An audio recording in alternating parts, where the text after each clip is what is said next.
going on, guys? Welcome to February's edition of the monthly check-in. Today we're going to be talking about chasing a feeling musically, which to me just means, if you have a good feeling about where you're headed creatively with an album or a song, being able to catch that momentum and really run with it. So I'm going to kind of give my experience with that and then give some ways that maybe you guys can incorporate that into your own creative flow as well.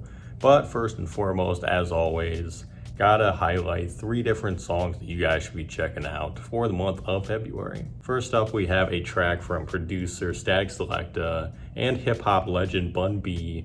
This one features Talib Kweli, another legend. This one is called Still At It, and it's part of Statik Selektah and Bun B's 5th installment of the Trill Statik series, and they've been doing that every year. Usually at the end of the year, they'll get together with a lot of the collaborators and they'll end up recording the album within like a day or two, which I think is really cool. So this time I think they went to Miami for Trill Statik 5 and they recorded the whole thing.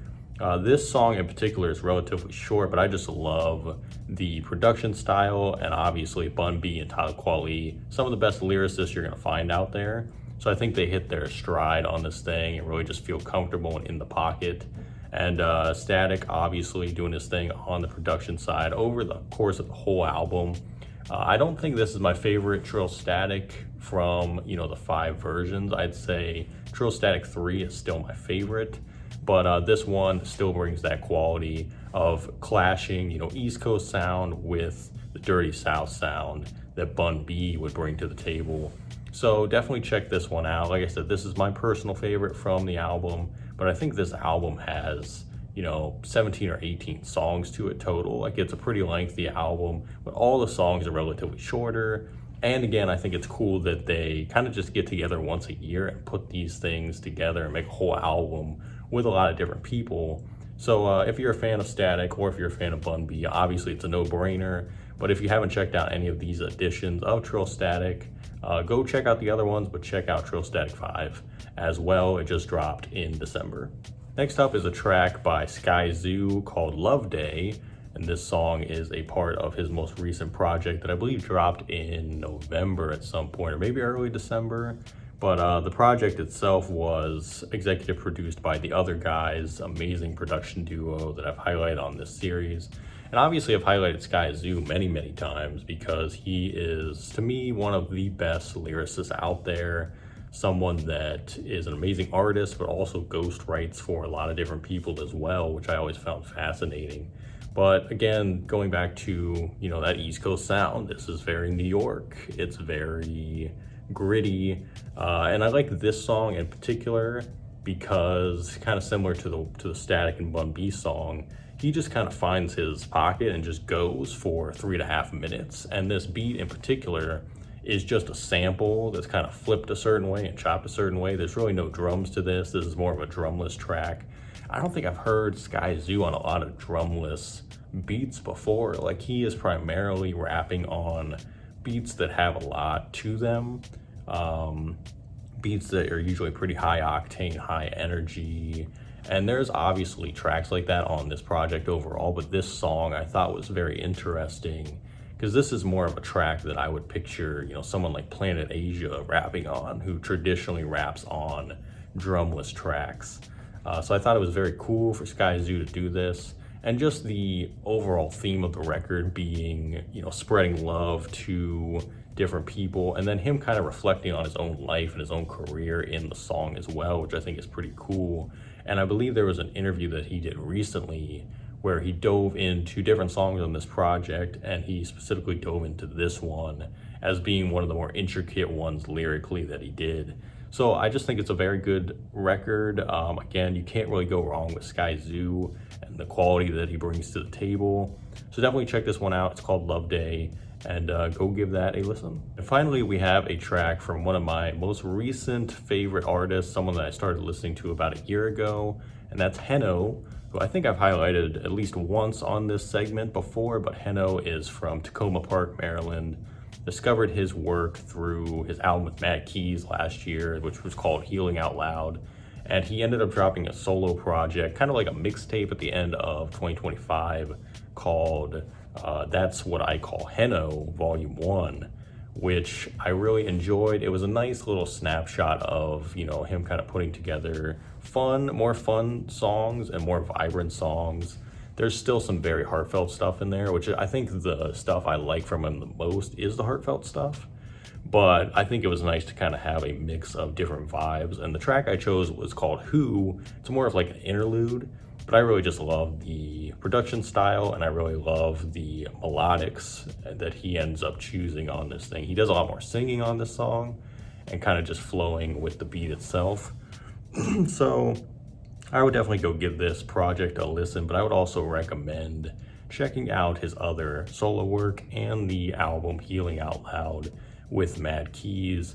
And it's very exciting. I've never revealed this yet, but I actually have a song with Heno that will be dropping hopefully soon. It's a part of my compilation album, which I might touch on later in this episode of Monthly Check-In.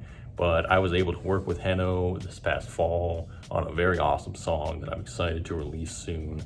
And it was just a great experience to be able to work with an artist that I listen to almost every day at this point. Great guy, has great stories in his music, and someone that I'm always happy to highlight and kind of showcase what he's doing. So again, the project is called That's What I Call Heno Volume 1, and it's out now, so go give it a listen as well. All right, so the primary topic of discussion today, like I said at the beginning, chasing a feeling creatively. What does this mean to me, first of all? So to me, what this means is kind of using that feeling as an entry point to creativity. Let's say I sit down and make a beat, and I'm trying to figure out what to create. If I have a batch of different sounds or samples or anything that anybody has sent me, I might go through all of those, and then, whatever calls to me the most, that's what I start with. And usually I know within the process what that feeling is.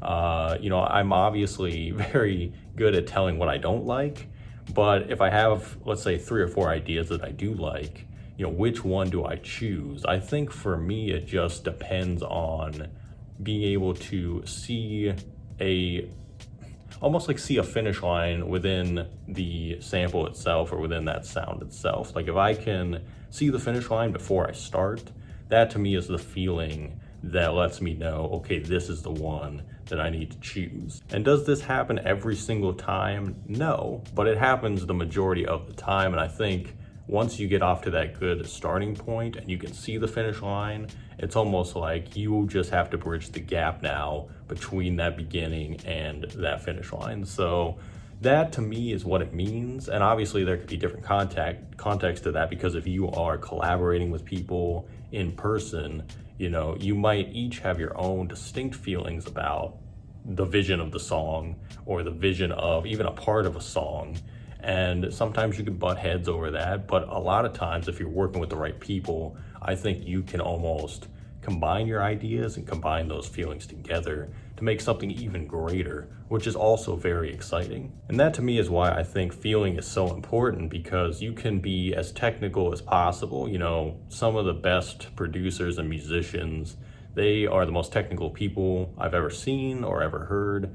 And I'm not like that. I don't read music. I don't even play instruments. I really just go based on matching sounds, matching keys, and the feeling, and just kind of combining all 3 of those things together. So you could be as good and as technical as possible, but it doesn't necessarily mean you're gonna make the best music. So I think no matter what, you have to find a way to interject that into your creative process.